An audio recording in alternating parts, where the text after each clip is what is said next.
Describe in single words only the good things that come into your mind about your mother. My mother? Yeah. Let me tell you about my mother.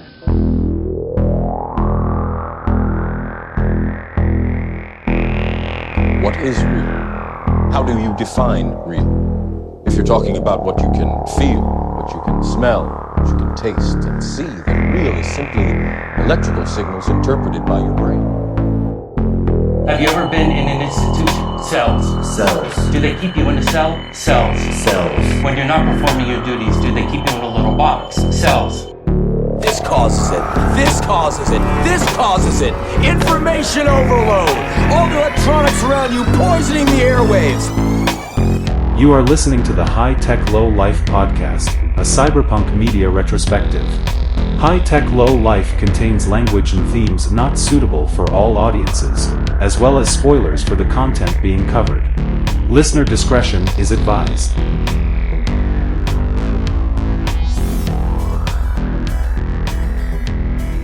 Welcome back, everybody, to the High Tech Low Life podcast with your hosts, Eric and Josh. I'm Eric.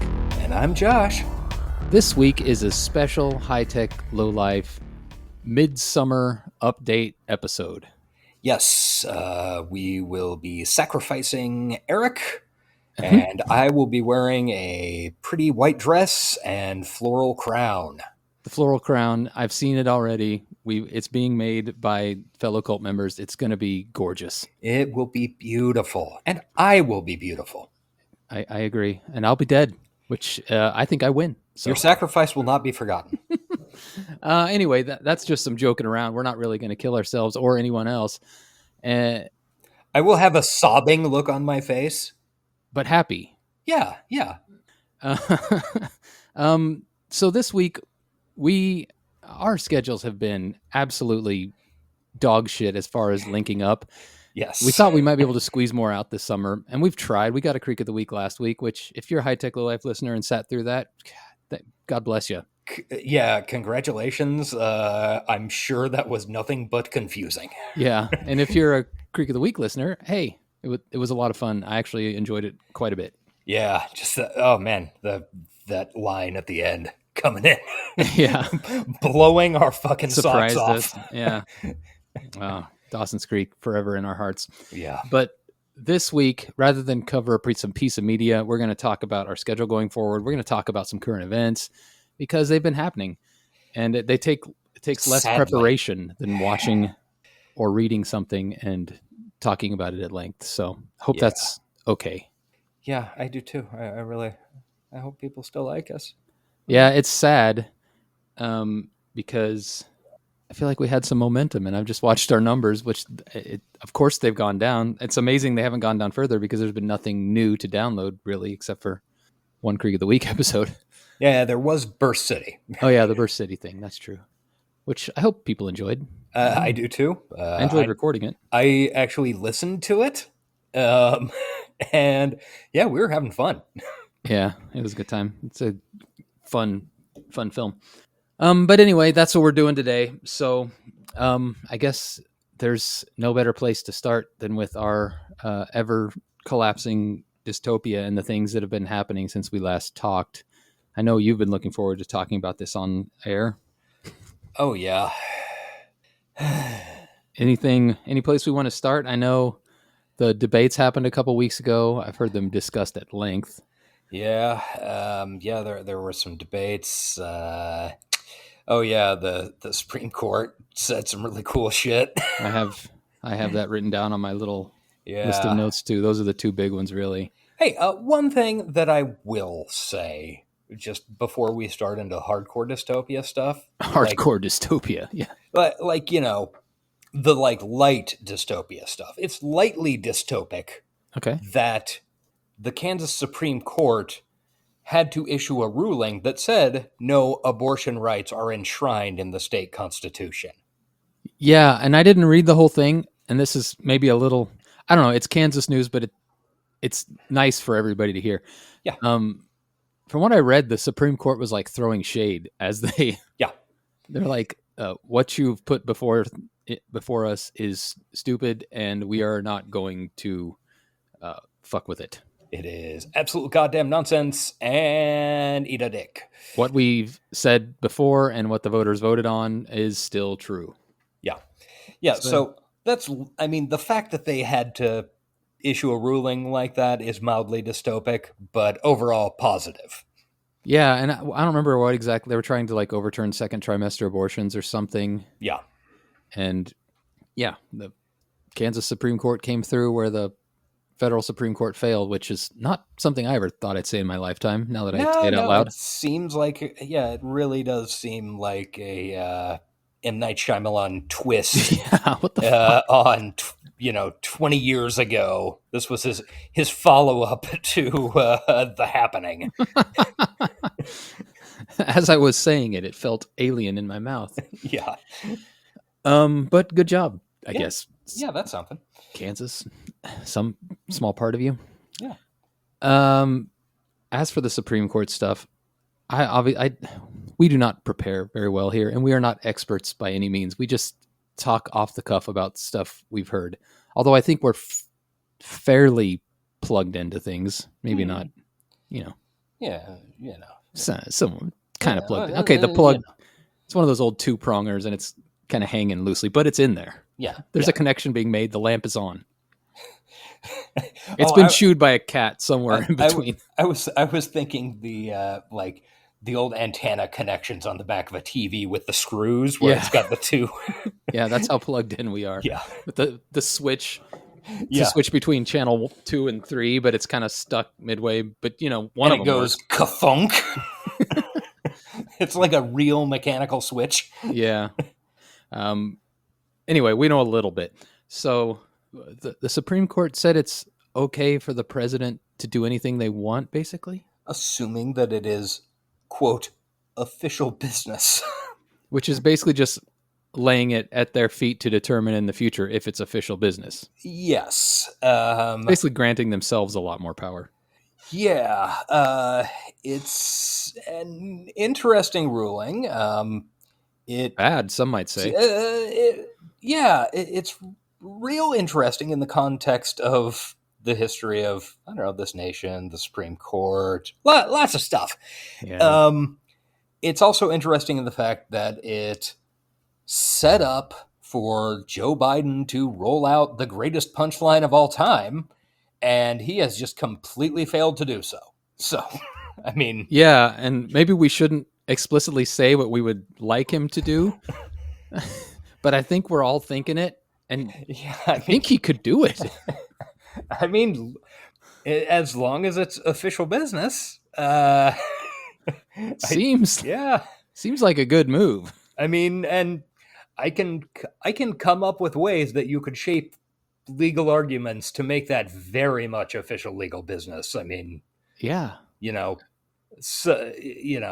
only marginally more debatable than, say,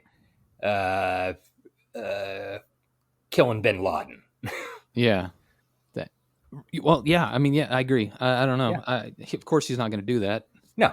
But he's too old. He needs to go to bed, eat his ice cream. I don't think he wouldn't have done it when he was younger. He would trust the system to work out, to just happen, for everything to work out like the system always does and has throughout history, and has never led to the rise of fascist dictators that committed ethnic cleansings.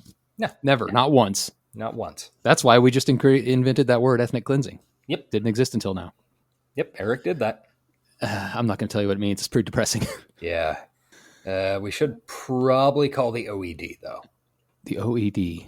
Oxford English Dictionary. Okay. I'll let him know. Yeah. I got him on speed dial. So, yeah, it's I don't know, man. I guess this leads into my third. I wrote down here to talk about the debates and the Supreme Court rulings. And then my third thing is I came on this show maybe a year ago and talked about how some despair I was feeling at the state of things, and how the despair becomes all consuming. And I think it consumed, and I'm sadly getting to a point where I don't even care that much anymore. Yeah. I can totally see that. It's turning into apathy. Now, obviously I care about the people who are harmed, And anytime I hear a story about someone suffering because of the fucking bullshit country we live in, it makes me sad. But as for on like a large scale, what can you, there's nothing you can do. You just have to take care of your own and keep pushing on, right? Yeah, I mean, yeah, it's suboptimal. And to a certain extent, that's what allows them to win. You know, so I don't know. It's fucking bullshit. I was like- deep in the Ozarks last week with like no phone or Wi-Fi connectivity, Mm-hmm. and it was blissful. Hmm? All we had was like, well, we had, I guess there was Amazon Prime, but basically all we did was watch old movies when we were not out hiking. And man, what a nice experience. Yeah, that's. I mean, that's one of the things that I get out of going to the desert. Yeah, disconnecting. Yeah, and even like this last year when I was still, I was able to send emails and, look at Discord and stuff like that. Okay, sometimes when I'm out there, it's like it's not the easiest thing in the world. Like, to get good internet connection, I got to go over this one area and like stand there in the sun and whatever. Yeah. So, and there's a bunch of people around. So it's not like right now, this, past week where, well, let's see. I'm at my apartment and I'm going to watch some Netflix and then I'll see what's going on online. Like, right. 16 you can hours get a online. day. You're not cut off, but it's kind of a hassle. And that's the way it was for me. Like we had some Wi-Fi that was spotty and it was more of a pain in the ass than anything to use. I could check Twitter, but it was too much work. And so I didn't. And my cell phone would work if we went to the top of the mountains, but down in the valleys, they were useless. Yeah. Thankfully GPS worked throughout it, but it's nice not being completely cut off, but just being cut off by convenience, I guess. Anyway, I don't know what we're saying. Oh, because it's, I don't know. Whoa. Because what do we do? Everything's bad. Well, that's a good question. Oops, sorry. Good question that I do not have an answer for. Damn it! I was really hoping you would make this easy on me. I wish I did too, man. I really wish I did. Well, if you come up with anything over our next break, be sure to get to that crowded place in the sun and send me a text. To reduce, reuse, recycle, is that a thing? Will that help? I don't know. Can't hurt. Yeah. And that's actually that brings up another depressing point. All this time spent fighting fascism isn't going to matter when the world heats up and kills us all. Yeah, it's pretty cool, pretty good and cool, right? No. But spoiler: it was neither good nor cool. I guess the point is like, I got to fight the apathy. I got to try to stay engaged. Yeah. I mean, as much as your mental health allows it, obviously. Yeah, and that's the real trick. Yeah, there's a balance you got to maintain. Yeah. And it didn't used to bother me. Like I used to be able just to bury myself in bad news. Mm-hmm. And it really helps not having children. Yeah. I think, I don't know, it'd be a different world if I did. I mean, obviously there are children I care about, but I don't even know what I'm saying. Hey, I'm going to go out on a limb and say that I believe the children are our future. Dude, that's deep. We need to teach them well and then let them lead the way. We should definitely start a benefit concert. I think also that one of those ways in which they should lead the way is they should lead the way in not getting blown up in ethnic cleansing. Because I don't know what it is. It's the past 3 or 4 days. Like I don't know, gotten used to. That's fucking sick as it sounds. I had gotten used to. Oh, here come, like I can see the bottom 1/16th of a photo on Twitter and go, oh, nope, that's a bunch of dead kids, a bombing. Yeah. You get really used to spotting that. But the past, but it still registers. The past four or so days has been, I don't know why my feed has been seemingly more swamped than usual, or there have just been a ton of posts where I'm like, oh, look at those cute kids. Oh, yeah, okay. So they were bombed 45 seconds after this photo at a birthday party was taken. And okay, yeah, okay. Yeah, dude. Yeah. Let's stop doing that. Hey, yeah. I'm not, even if I don't see those images, I am not going to forget that there is a war on. And I don't even want to call it a war. It's not even. I guess it's propaganda to call it a war, even though I still do it too. But yeah, it's there's ethnic cleansing going on, and I'm not going to forget. And I don't know, it's fucking run into these goddamn thorny issues all the time, where I'm like, on the one hand, I don't need to be reminded of this. But there's probably a lot of people out there who do. Is there a way that I can click, yes, I am aware that there's ethnic cleansing going on in Palestine right now, and I don't need to get see it all for the the dead next, bodies. Maybe skip it for the next 5 days or something. Yeah, and it's weird, and I haven't seen it lately, but for a while there were people almost shaming you into looking at the pictures. Yeah, which I get the intention. I completely do, but also I can't look at the pictures, man.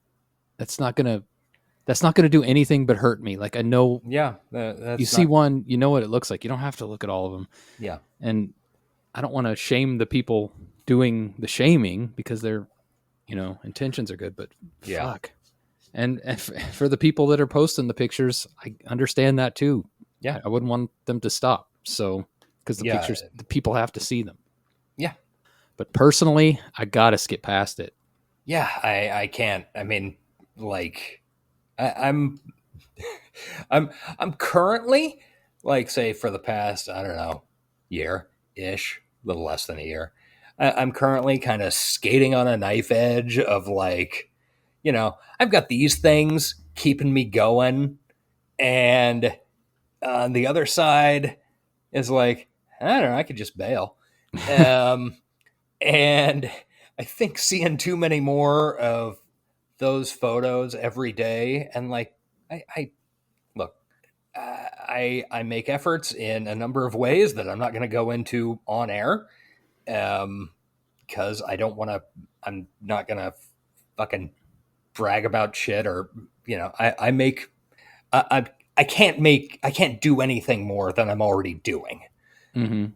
And seeing too many more of those pictures is not it's pulling me towards the one side where I don't want to be. And I mean, there's not anything I can do more than I'm doing at this point. I mean, I guess it's just on each individual's shoulders. Yeah. Some people look at that stuff as I owe this to those people. This is my duty. And I think that's a noble thing to say.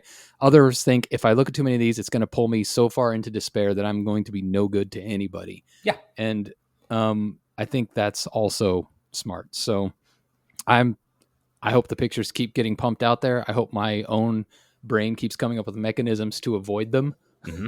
Because and actually no, I hope the pictures stop, because I hope the fucking ethnic cleansing stops. Oh yeah, hey, that would be great. The best. That would be very cool. Let's do that right now, please. Please stop it. Let fucking free Palestine if we haven't said it overtly before. Yeah. I'm 100% certain we have, and I'm sure we will again. So, this is what you wanted. No, I don't think anybody actually wanted us to do dystopia talk, but we felt compelled. So it's gotten dark. Should we talk about the presidential thing? Because it's slightly lighter, although it's definitely not at all light whatsoever, but it is lighter than that. I mean, let's give it just a minute. I mean, I don't know. Do you think there's any chance that Biden will be forced out? I think that would be absolutely fucking wild for it to happen. It's not impossible, but I think something wild and bold would be very welcomed by voters. Personally, I don't know. I don't disagree. Whether or not the structure of the Democratic Party will allow that to happen. I mean, because they've done they've really done their level best to get wild and bold out of the fucking picture. I agree. So, I think people would probably welcome it. Although, I think it was Lori Kilmartin, who's a comedian. Her feed this morning, she said something that actually really resonated with me. That apparently there is a hardcore group of Joe Biden fucking fans out there who, the fact that he won the primaries 4 years ago is still kind of mind-boggling. I mean, well, it wasn't exactly a fair fight from what I remember, but it wasn't. But there are enough people who are in Joe Biden's corner for some reason, and maybe it's just he's the establishment. He's been in Congress for 197 years. That type of thing. There are a few of them on my Twitter feeds, and I don't understand it. Yeah, I don't either. But and I think a lot of people are afraid to say anything negative about it because they feel like that is helping Trump. Which I think that is also a thing. Our own patron saint Bill Gibson has a lot of pro Biden stuff on his feed that I don't think helps much, but I don't know. Yeah. Well, part of, I don't know, it's the whole idea of what if Biden wasn't the candidate anymore is certainly an interesting one, because I haven't liked his politics since, I don't know, I think I want to say 92 he ran for president. Really? And I think 92. And got wiped out in the primaries by Clinton. But I'm he's very much in the centrist lane of the Democratic Party, and I'm not a fan. But on the other hand, what are the viable alternatives? In reality, that people that you could imagine people could get excited to vote for.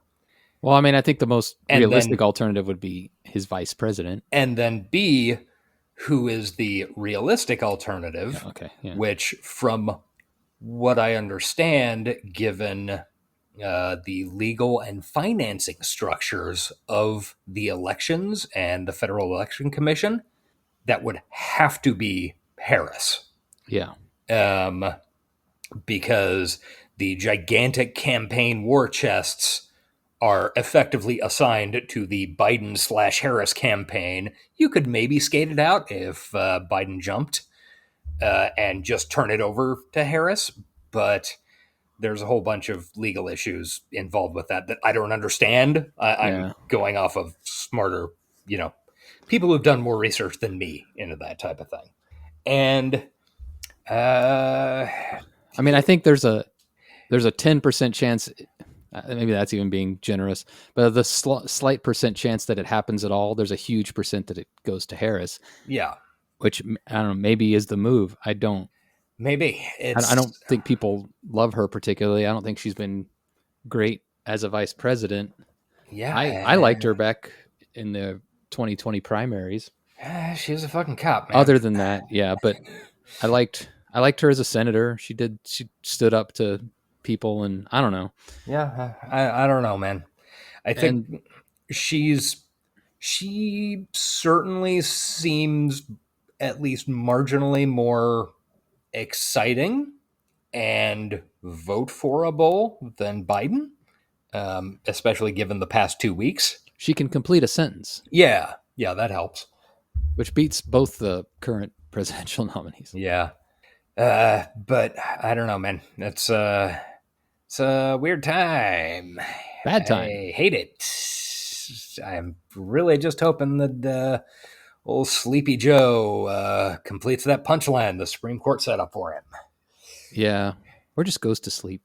Yeah. Both of them. At any moment. They're so old. At any moment. I know. Either or both. I know. That's what keeps me going. Yeah. You know what's younger than both Biden and Trump? What's that? The state of Hawaii and the state of Alaska. The Korean War. Every other currently alive president except for Jimmy Carter, Bill assuming he's still Clinton. alive. Yeah. It's really cool to have a gerontocracy. Okay. You think we've talked about dystopia enough? I hope so. I didn't- Sadly, I don't think it'll ever actually be enough, but No. you know, it's a hunger that can't be sated. Yeah. I guess this is as good a point as any to segue into recommendos, because I wanted to start with it's a recommendo that I've already talked to you about, but I've been rewatching Silicon Valley. Oh, yeah. As I mentioned to you, and it was a parody in its time, and I don't know. I highly recommend rewatching it, because it's like the things that they said as like exaggerations or jokes are now just commonplace, and they were uncannily in a lot of ways. What's the word when you predict something before it happens? God damn it! It's one of our ratings. Yes, they were uncannily prescient in a lot of things. It's almost scary to watch the show now on some episodes. Mm-hmm. And I know a lot of the cast has not aged well.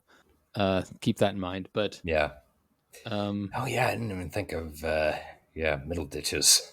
Yeah, I just looked him up today because he's on Twitch. Like is he? He Twitch streams every day, and I follow him, and he's pretty good on Twitch. And I had to look up what he did because I couldn't remember. Yeah, it's not as bad as what the other guy TJ did, but it's all bad. I mean, yeah, there's no ranking of sex pestery. Ranking of sex pestery. It's a good punk band name. It's actually. But yeah, I still recommend the show. It's very, very fucking weird and prescient and creepy how accurate some things are. Mm-hmm. Anyway, have you been watching anything over the last couple months that I guess we talked about some on Creek of the Week? We don't need to rehash that. Yeah, I don't remember exactly what all I talked about on there. Real quick, the other night I saw the TV Glow. Oh shit. That's one I recommend the soundtrack for. Yes. It is pretty good. I don't think I enjoyed it quite as much as some of the reviews I saw online recommended it, but it is really good and interesting. And I don't know, there's a structure to it that is not normal for a movie generally. Okay. I recommend. What's that streaming on? Because I've been meaning to watch it. For streaming rental currently. Oh, okay. So I think Apple, Amazon, whatever. I might just watch that tonight. Yeah. It was pretty good. Also, I know we have talked about it. I don't know if we have talked about it on the air recently, but the current final season of Evil is humming along doing its fucking evil bullshit. Yeah, it is. it's just hopping along doing its fucking nonsense, and I love it for it. There are 3 shows which are going to sound like they're unrelated when I say them out loud. Evil, The Boys, and Ghosts, which my wife and I have been watching lately. And they're similar in that I feel like the showrunners are like, what ridiculous bullshit can we throw up on stage and get people to watch? It's like they're having competitions or something. Yeah. And it works better on some shows than others, I'll put it that way. But yeah, I think Evil has been pretty entertaining. With It is top tier nonsense. It's like the best sense of the word. Yeah, it's a lot of fun. I like that show. Yeah. See, I've got one. Okay. Yesterday I was mowing my yard. All right. And I'm like, that's a good start. I need some music to listen to. I'm kind of tired of my playlist. So I threw on Use Your Illusions 2 and listened to the whole damn thing as I did yard work. That's understandable. And I'm listening to it. And like, here's the thing with that particular Guns N' Roses album. We've talked about it before, but I'm like, we will talk about it again. Yeah, because we've been having this fantasy Patreon episode where we reorder the two Illusions albums into one good album. So I'm listening to 2, which is my favorite of the 2. Yeah. I've got a lot of memories with, and I'm like 4 songs in, and I'm like, this is a perfect album. Yeah, could I cut any of these? I can't cut any of this. And then it gets to Get in the Ring, and you're like, oh yeah. And then Shotgun Blues after that, and you're like, oh yeah, there's like some really trash garbage on this. Yeah. And the thing is, depending on your mood, the trash moves around. Yeah, well, I mean, Get in the Ring, like the song is good, but he's just like screaming inane bullshit over the top of it about people in the press he hates and ruins it. Yeah. I love that album so much, and I recommend it to everybody. I'm not even like, I used to be a Guns N' Roses guy, but I don't know, man. Use Your Illusions 2 is a masterpiece in my eyes, and its bad parts make up part of that masterpiece. Yeah, it's like, I don't know, sometime in the past year, I was going through, we got like close to being serious about recording that episode. So I spent a while going through both the records, like back to back. And part of the thing that makes those 2 records so incredible and perfect is that they are terribly, terribly flawed and overblown. I know they wouldn't be what they are without those flaws. Yeah.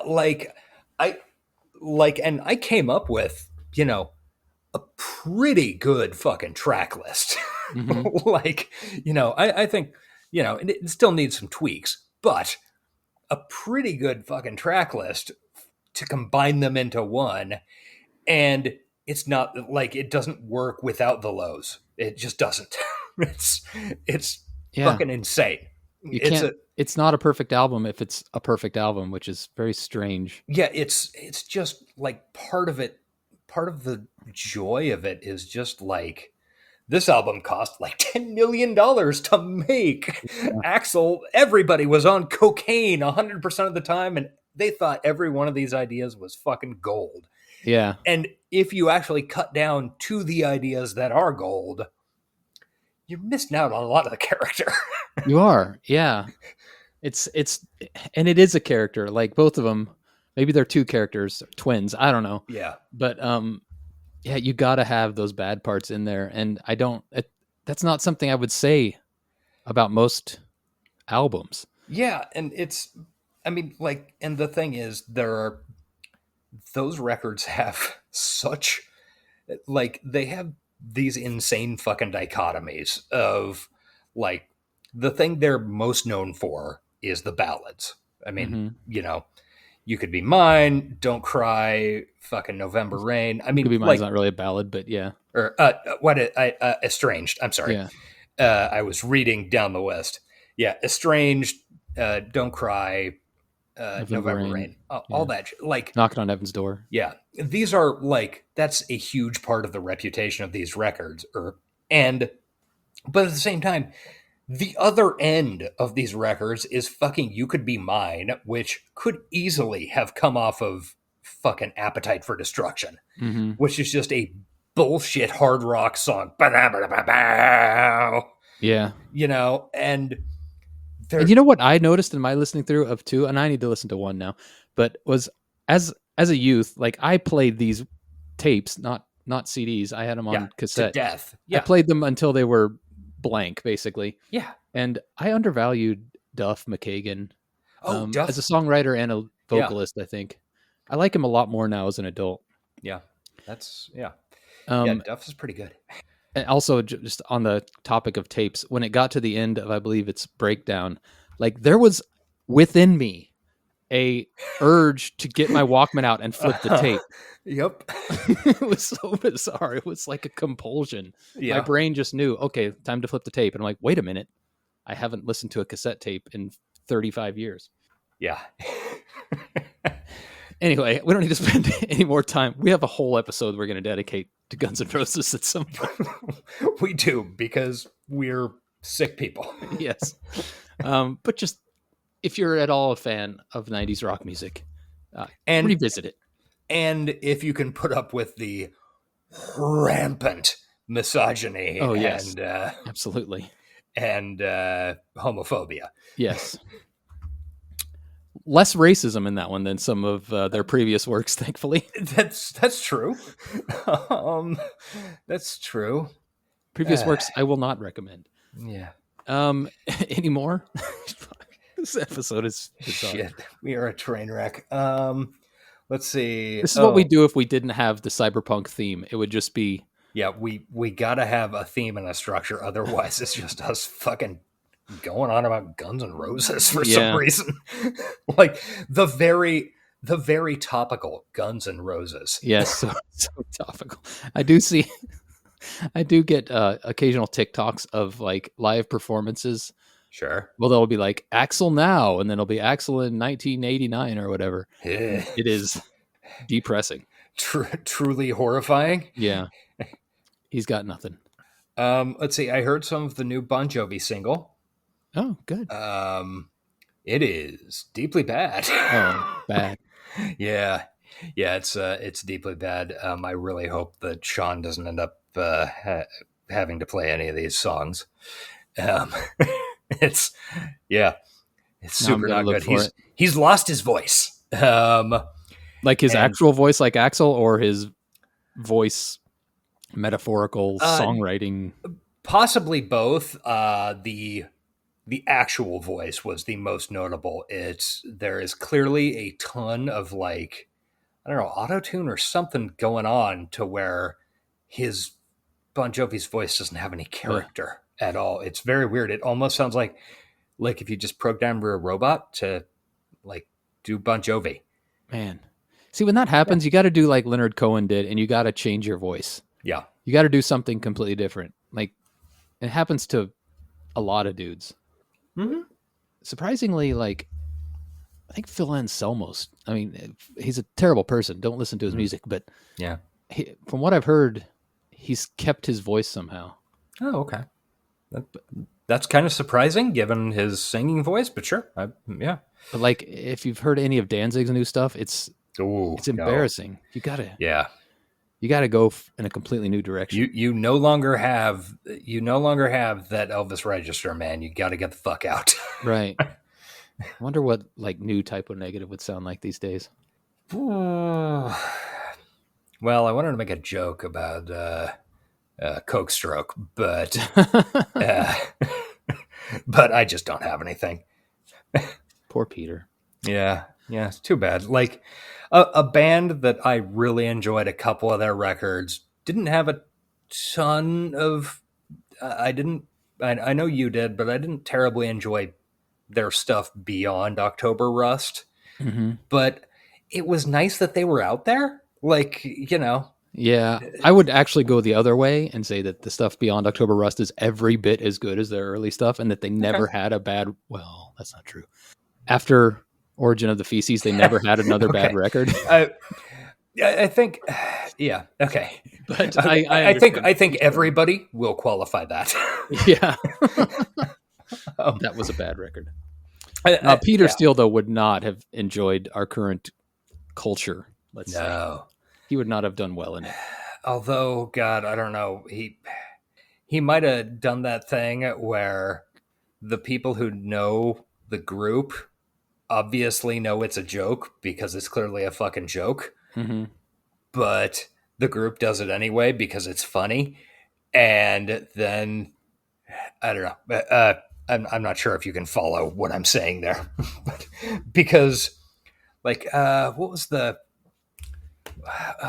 Vinland shit that they had a bunch of like, because people for some reason got the idea that they were fucking like Nazi adjacent. There were a couple of tracks between Bloody Kisses and October Rust that were clearly joking. Yeah. And I wonder if Peter would have been able to resist the urge to do that kind of fucking joking. Yeah, they leaned into a lot of that stuff. Yeah. I mean, most of their shit. We're doing it again now. Yeah. Type for Negative instead of Guns N' Roses. But, Yeah, Jesus Christ. But they did lean into that stuff as a joke. Yeah. And now people lean into that stuff not as a joke. Yeah. But they can claim it's a joke. Like, yeah. That's how a lot of these right-wing chuckle fucks get away with their shit. So yeah. But also Typo had some pretty bad views on a lot of things. Well, yeah. From what I recall. But anyway. Yeah. But that doesn't change the fact that Bloody Kisses is an incredible fucking record. Yeah, the Christian Woman is a song that'll change your life. Yes. Man. The organ work on that fucking record. All right. Do you have any more? Hey, one thing that I thought of, I screen capped this off of I think it was Instagram the other day. The Psychedelic Furs and the Jesus and Mary chain are coming to Kansas City in October. Oh wow! So I might have to go see that in October. I'm seeing Judas Priest in October. I might. I mean, kind of like to see that too. I'm not a huge Psychedelic Furs fan, but I really like Jesus and Mary chain. Yeah, same. Like I like a couple of Psychedelic Furs numbers, but man, Jesus and Mary chain, shit. I don't know. I didn't think they were still together. I didn't either. Maybe we'd have to research. It might just be like one guy using the name. Oh, that's possible. Yeah.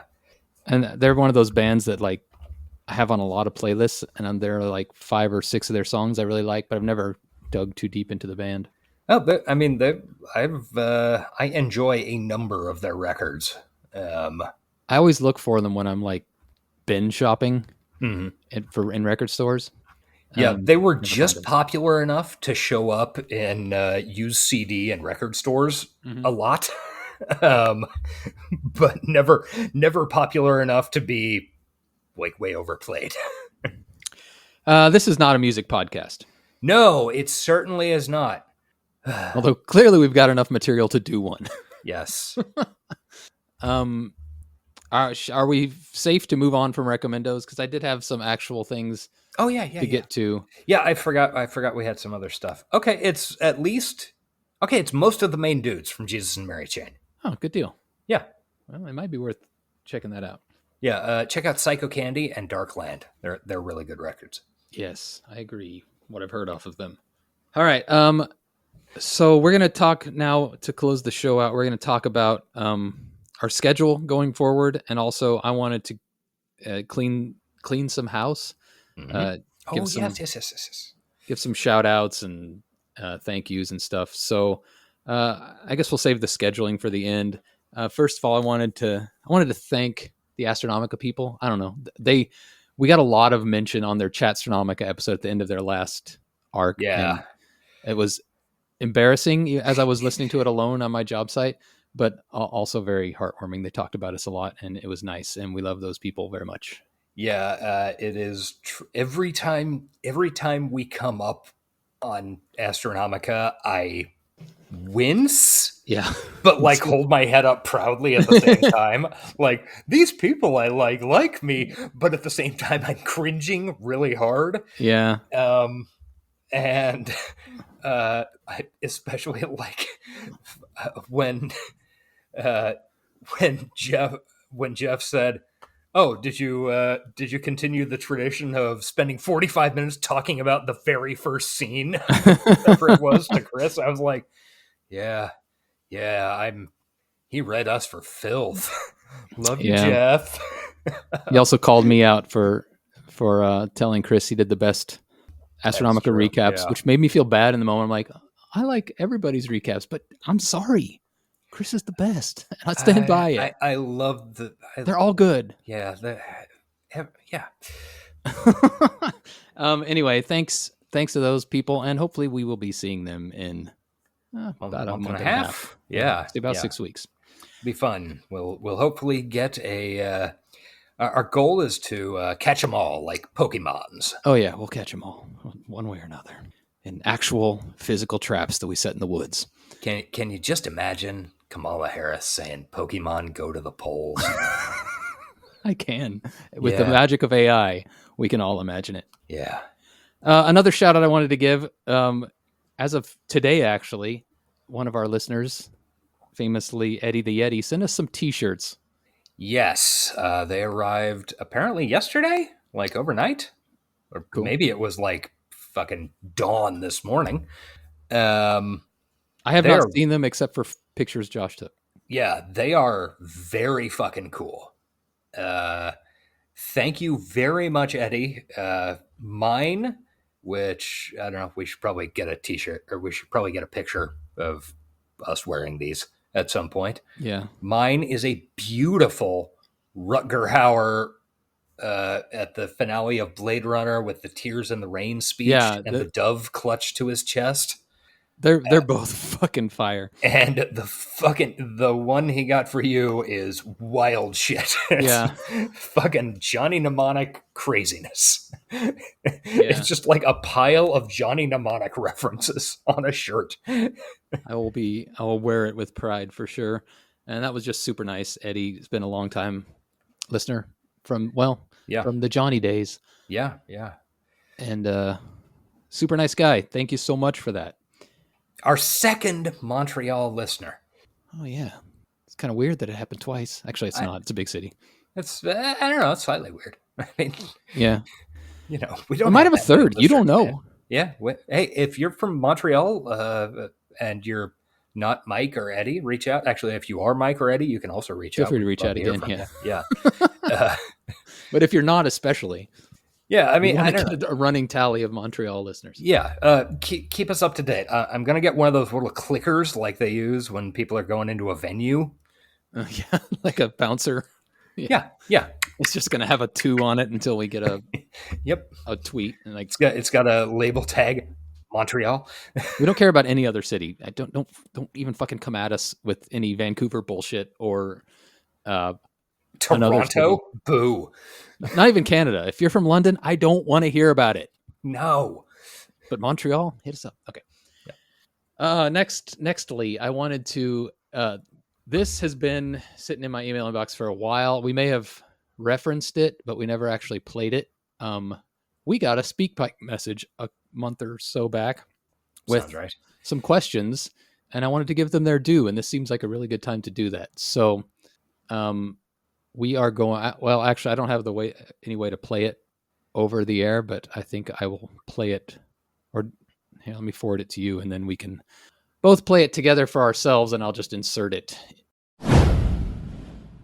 Hey, I really enjoy the podcast, and I'm curious if you'll be covering the short story Burning Chrome, and if you haven't already, because I'm still catching up, what you think of the new announcement of the Neuromancer TV series and casting of Case. Thanks.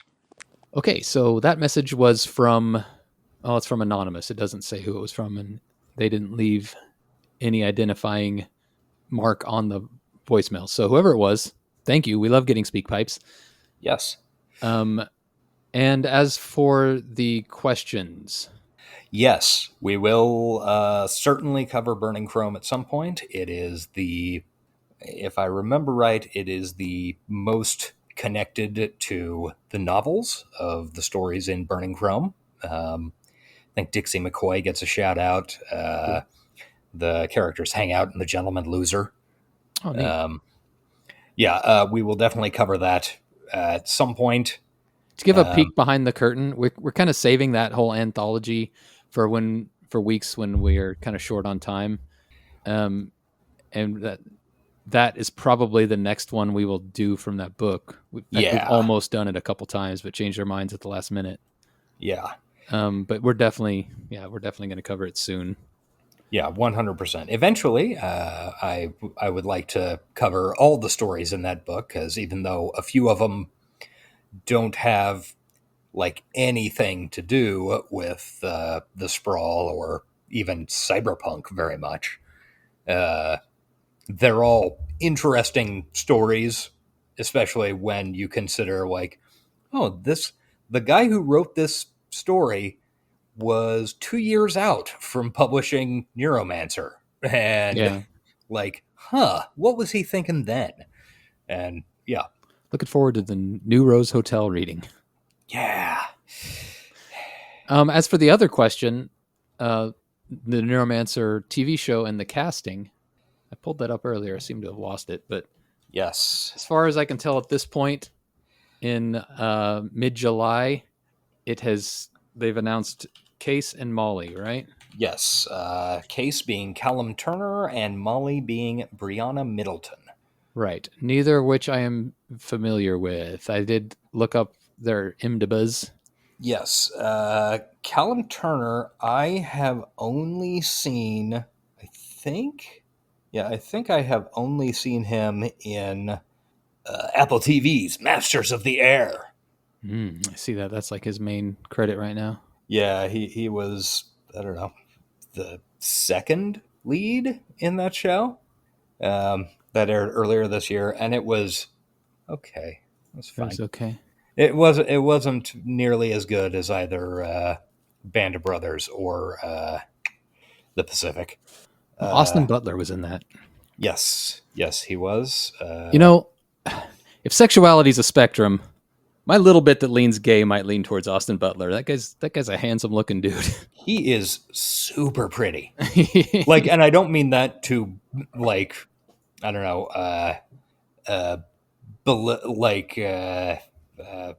belittle his masculinity or anything. He is just a very pretty fucking guy.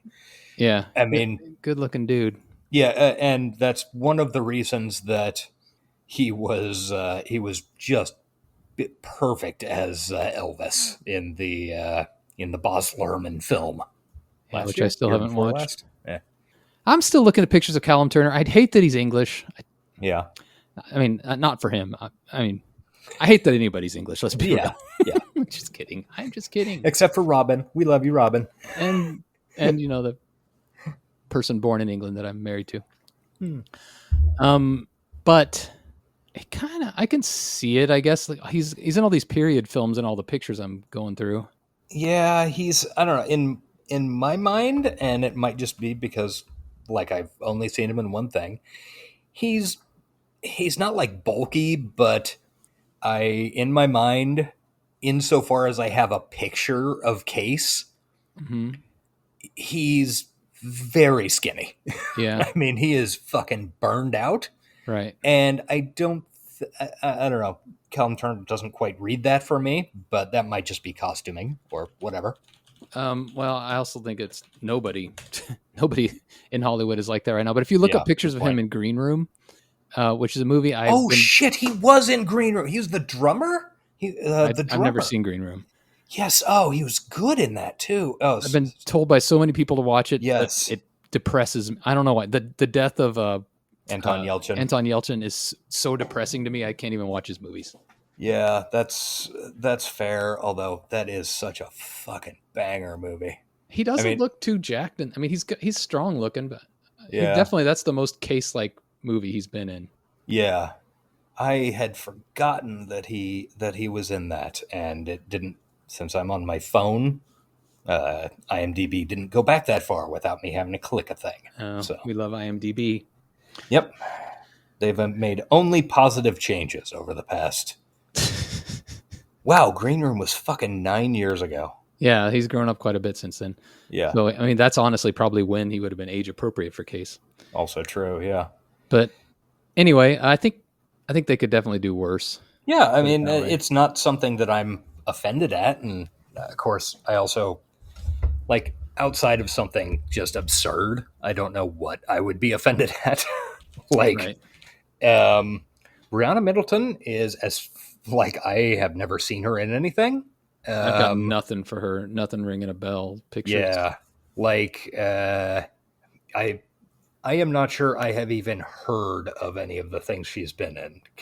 She was in The Tender Bar, which was Ben Affleck film, I think.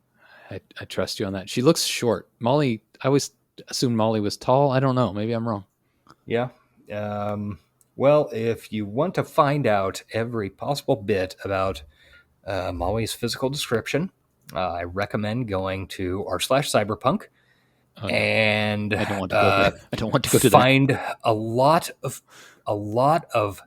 just dumb fucking nerds hanging on a single line that says, quote, her pale skin. Oh God, get over it. And it's like, and believe me, there are people in there fighting on the side of good. Yeah, I mean, but holy shit, there are a lot of disgusting pieces of shit who are like, I'm going to relay this whole paragraph about her physical appearance and bold the one line about her pale skin. Well, that makes me feel bad about saying that I'm imagining her tall, because then a short person could definitely play Molly.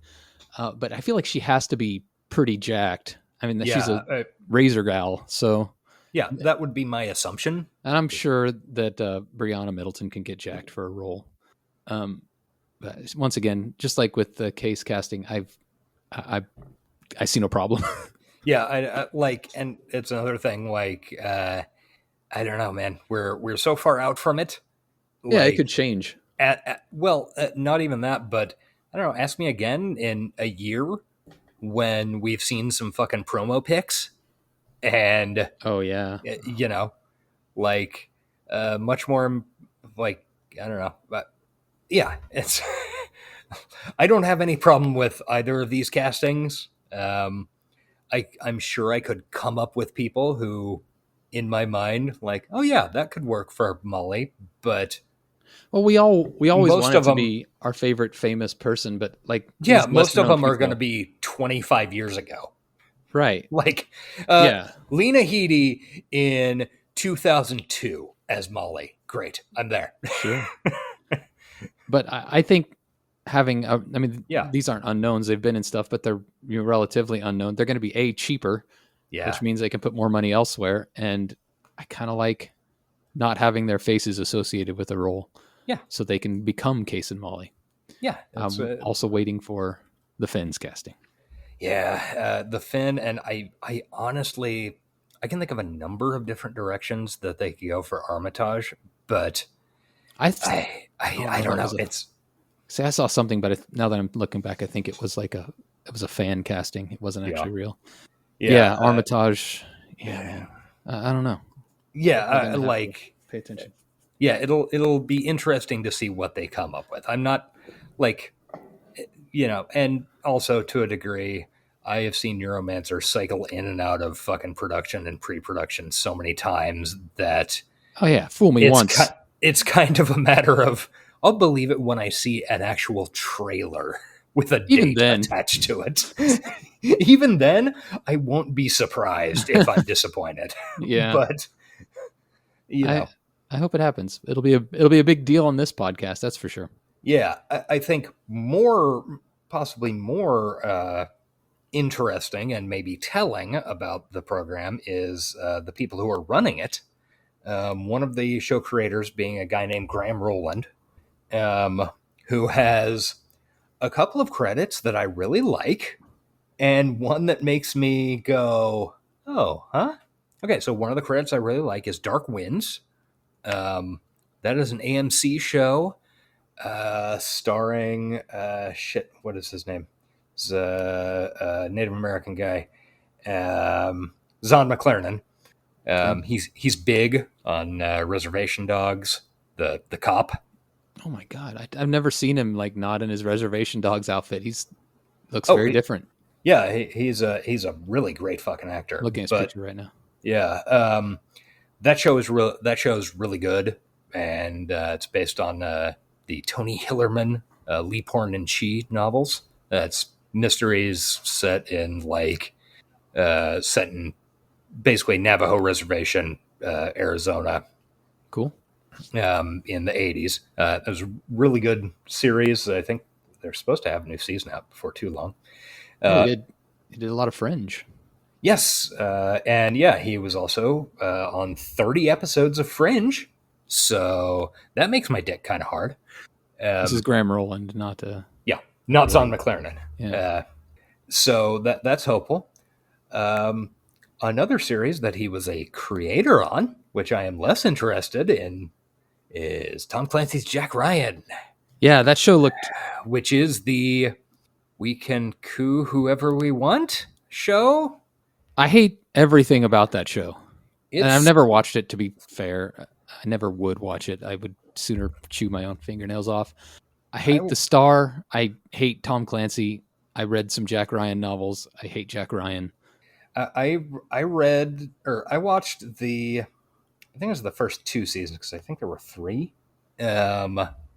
And it is a deeply fucking gross show, somewhat elevated by the fact that it has Wendell Pierce in it, Wendell Pierce. in a major role, and Michael Kelly, who's another really good actor. Yeah. But the politics of the show are like Politics of Tom Clancy, right? they're honestly worse, Okay. at least to my memory. Because remember, Tom Clancy died before America went to like complete shit. That's true. We were only mostly shit. Yeah, the politics of the show, which it wears on its fucking sleeve, are deeply fucking offensive. Like Anti-cyberpunk, at least what you would hope. yeah. cyberpunk is. I mean, like literally, I can't remember if it was the first. I think it was the second season. Ended with Jack Ryan basically doing a raid on a Central American nation's presidential palace and holding a gun to their president's head and saying, "We can coup you whenever we want," for all intents and purposes. So historically accurate. So yes, historically accurate and deeply fucking gross. But Especially that was presented as like this the good is the guy. victory. Yeah. Yeah, he's the good guy. Man. So you It's- take that, you take Dark Winds, you take Fringe. That is a mixed bag. I know, it's really like fucking wild. And Yeah. a writer on a Mark Wahlberg picture too. Mackie Mac. Yeah. Yeah, it's I don't know. It's a fucking wild one. I actually heard a while back somebody tried to tell me that Marvel drove John Krasinski crazy. Yeah. And that's why John Krasinski is the way he is, because apparently he was in the he was one of the like last 3 people in the casting run for Captain America, like, and got beat by Chris Evans.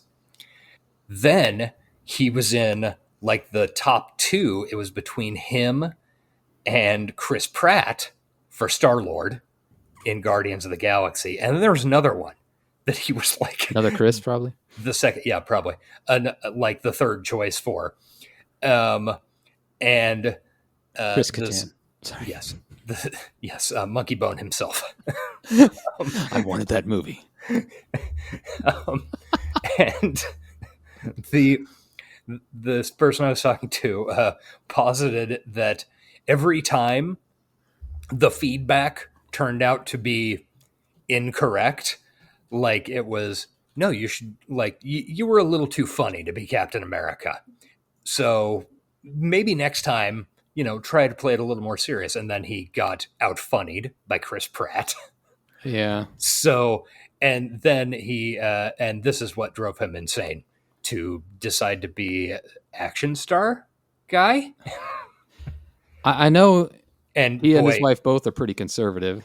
And yeah, if you, since I follow Wendell Pierce on a number of social media things, I saw a reasonable amount of Jack Friend of the Ryan. show, by the way. Yeah, friend of the show He's from been his appearance on Hackers. Yep. I would see edges of Krasinski during the promotion of the Jack Ryan show. And boy, there is like this whole fucking thing. I remember this one video specifically of him just going on about how, the CIA are the real heroes, and they're out there fighting wars for us that we will never know. And they're really defending our interests. And like, That's gross. yeah. And it's like, look, I think the CIA is an incredibly interesting organization. They're also intensely evil. They're also like responsible for a lot Yeah. of evil in the bad things Yeah. that we're living in now is because the CIA did Yeah, what it did. they're like, I mean, You don't like immigration at the southern border? Thank the CIA. yeah, I fully, the CIA is super interesting in the same way that, say, Andrew Jackson is a very interesting Yeah. president. Yeah, interesting is not mean. But interesting is doing a lot of work and in no way involves the word good or noble or heroic. Yeah, or net benefit to humanity. Yeah, it's fucking wild hearing somebody just going on about how the CIA, they're the real heroes. Well, you'll never hear us say that here at High Tech Low Life. No. I think we've given enough time to Neuromancer and Tom Clancy's Jack Ryan for some reason. Oh, yeah, okay, yeah. What about, have we given enough time to Guns N' Roses? We could go back and do some more. But no, we should probably push onward. Thank you to I guess Anonymous for leaving the speak pipe message. If you want to do that, you can go to our link tree. It's linktree/High Tech Low Life, and somewhere on there is a link to leave a voicemail, and we'll play it just like we played his, unless you specifically ask us not to. Yeah, and we love getting them, even if we're 2 months late in responding to them. Yes. Okay, next on to the Cocteau Twins. Next, I wanted to just shout out the weirdness of last week. You mentioned this before we went to our break. I don't think he listens to this show. Yes. Pretty certain. But if you're a longtime listener to our Creek of the Week stuff, you'll remember a recurring character called the bad guy who would call in occasionally. And we just have to point out how fucking weird it is that last week, psychotically weird, like unnaturally strange. After we recorded that episode, like minutes after, he tweeted the Creek of the Week account, and which hadn't received a message in 2 years. Yeah, and made a joke about a common current meme, which was quite funny, and I responded, and then he followed up by referencing the episode we had just recorded. Yeah, it was truly fucking weird because, we recorded that on, I think it was a Friday. I don't remember. Night? Yeah, it was. And then the next day I, was going about my business and got a Twitter, looked at my Twitter notifications and saw that and was like, what the fuck, dude? There are 128 episodes of Dawson's Creek. We randomly select one. Granted, there's a little finagling with that number, but there were still over 100 episodes that we could have watched. Mm-hmm. And we landed on this one, and that just happened to be the one that he referenced in that tweet. And so I don't know why we're bringing it up. It was just amazing, and I felt like it needed to be mentioned. So if the bad guy hears this, you're a different breed, man. Yeah, it's truly psychic. Like it was fucking magical. There's unless he's got cameras or microphones in our home, there's no way he could have done it on purpose. No, it's impossible. All right, I guess that counts as a shout out. Yeah. Shout out to the bad guy. One final shout out. Actually, it's funny. I believe I saw on Twitter that today is the 35th anniversary of when Hulk Hogan did his heel turn and teamed up with Razor Ramon and Kevin Nash to form the NWO or whatever. I don't know. I'm not a wrestling guy, but the bad guy is kind of based on Kevin Nash. So that's another little weird thing. Yeah. Lastly, though, before we get to our scheduling, I wanted to thank our patrons. I don't have the list up but you know who you are. If you have been a Patreon subscriber to this show, we have not gotten out content as regularly as we like. Hopefully, maybe with luck, we'll have something coming out soon. Yeah. Depending on how this week goes. If we want to, and absolutely do not take this as a guarantee, audience. If we want to reference something we talked about on this show, we could watch The Crow, because that has a Jesus and Mary chain song on the soundtrack. Yeah. I mean, at some point we definitely should, especially when the new Crow comes out. Oh God, because that looks real bad. Yeah. But I just wanted to say thanks. I think we say it frequently. Yeah, it should be said more. Yeah, it is very cool and heartening to know that people enjoy our bullshit. Yeah. And I feel that we have friends. Yeah. Real ones, not just fake ones, even if they're not in the room with us. Yeah. Like my fake ones often are. Yeah. I don't know what I was getting at with that. Anyway, patreon.com/hightechlowlife if you want to join the party. But you don't have to. It's just a fun thing you can do. Yeah. Yeah. All right. You want a little extra content sometimes? We'll give you that. Yeah. And also, I guess Patreon's a whole platform. You can interact with people on there if you want to. Although people don't frequently do it, but you can. All right. So lastly, let's talk about our schedule going forward. We are not out of the summer craziness yet. I'm glad we recorded this because we need something to put out there for people. Yeah. As much as I enjoy my, as insane as it is to say it, refreshing trips to the desert in the summer, I do feel bad. Yeah, same. Like we maybe could have squeezed an actual episode in this week, but I know we promised to do the White Zombie album, but we want to have a guest with that, and that just makes scheduling even more difficult because sometimes Josh and I are like, let's just do it right now. But if we're having a guest, we can't do that. So, we will get to that album. We're not going to do it next, though. We pretty much decided we have to back burner it. So, weirdly, one of the things that I figured out in sort of the prep for that, or some of the prep for that, is that this record is going to take a lot of fucking work on my part, because I keep, in listening to the songs, I'm like, what's that sample from? Yeah. And that takes some fucking work. There's a lot of goddamn dumb samples on that record. Yeah, that's true. I didn't even think about that. There are a lot of them. It's very reference heavy. It'll be fun to do, though. I do look forward to doing it, but Josh has to have the time. I'm going to need there's going to be documents and possibly flowcharts involved. But we do know what we're doing next. The bright side is we know and I think we're going to stick to this. The less bright side is we don't know exactly when it's going to happen. So yes, we're pretty certain we're going to do the next book in the Bridge trilogy by William Gibson, which is Idoru. Yes. And it's looking like we'll either be back and able to do it not until August, either 14th or the 21st, depending on how that week before the 14th goes. Yeah.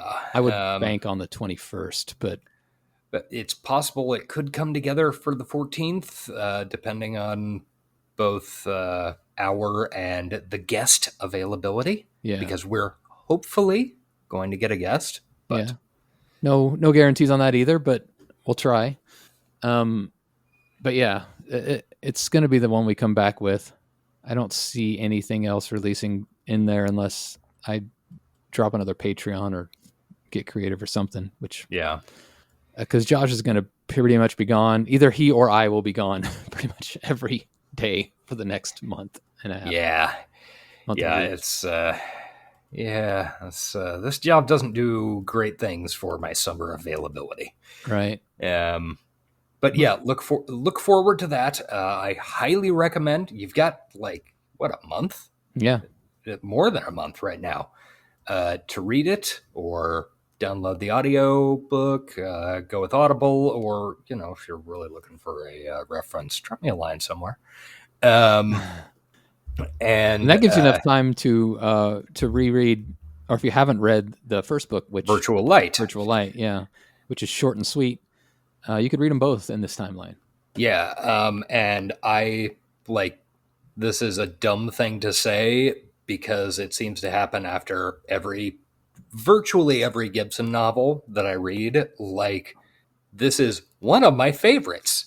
And I think you have said it literally every episode. And the thing is, Idoru has really, I don't know, it's really got a very special place in my heart.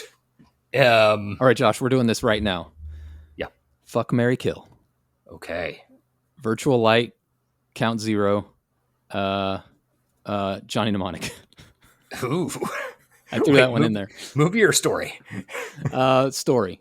Okay. Wait, no. Let's do movie. Okay. Virtual Light, Johnny Mnemonic, or Count Zero. Shit. Okay. It's not easy.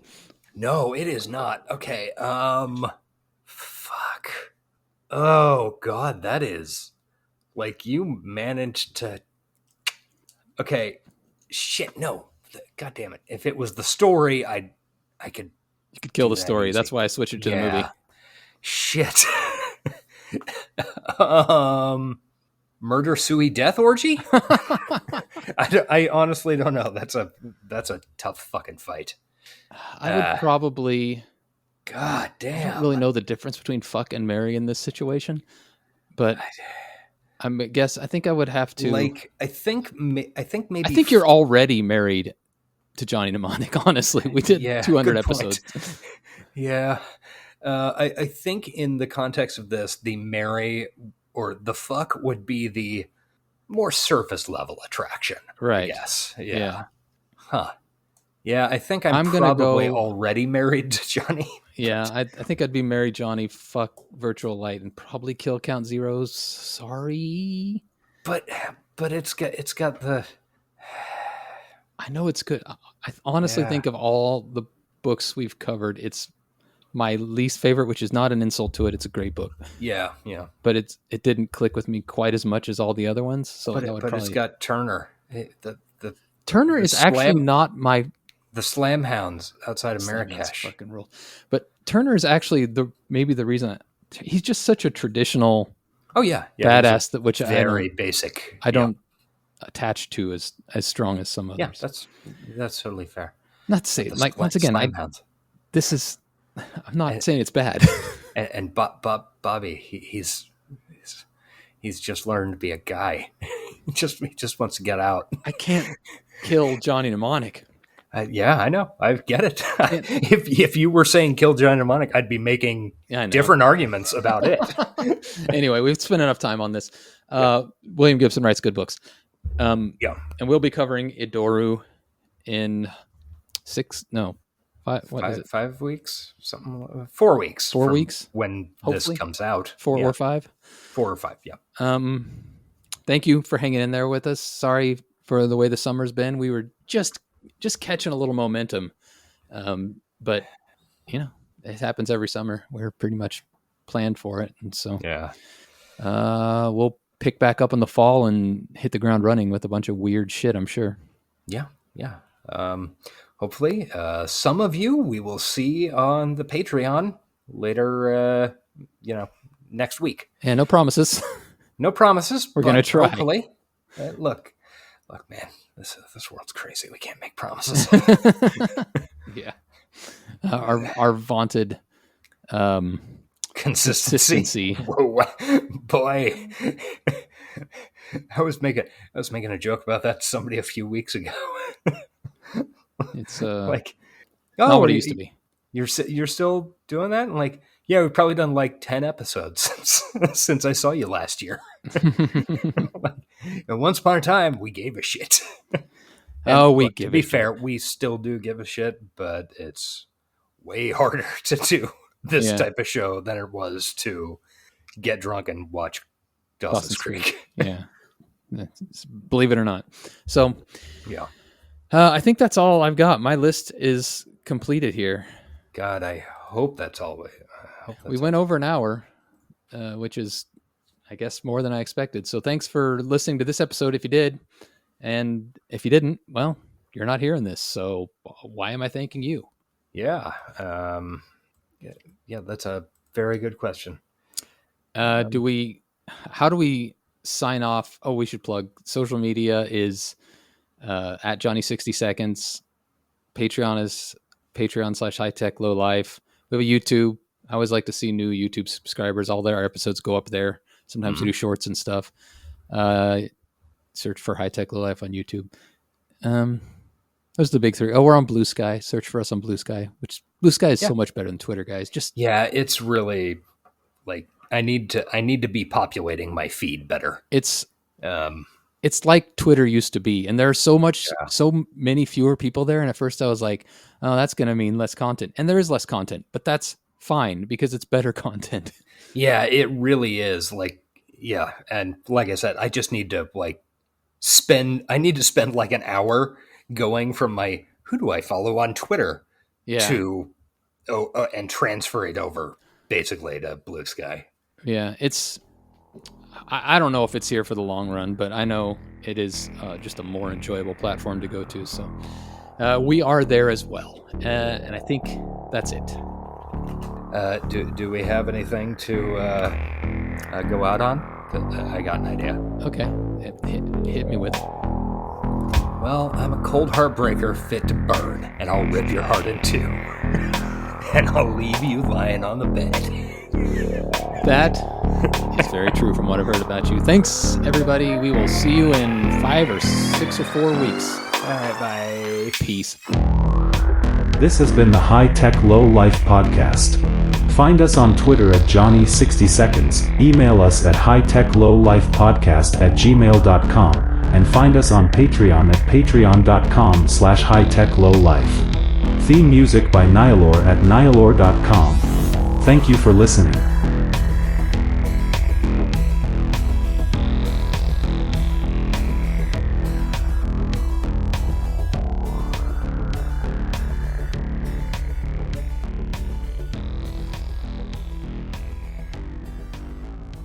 Keep it moving. Come on, what are you waiting on? Let's go. They're trashing our rights, man! They're trashing the fluid data! They're trashing! Hype the planet! Hype the planet! Shut up and get in the car.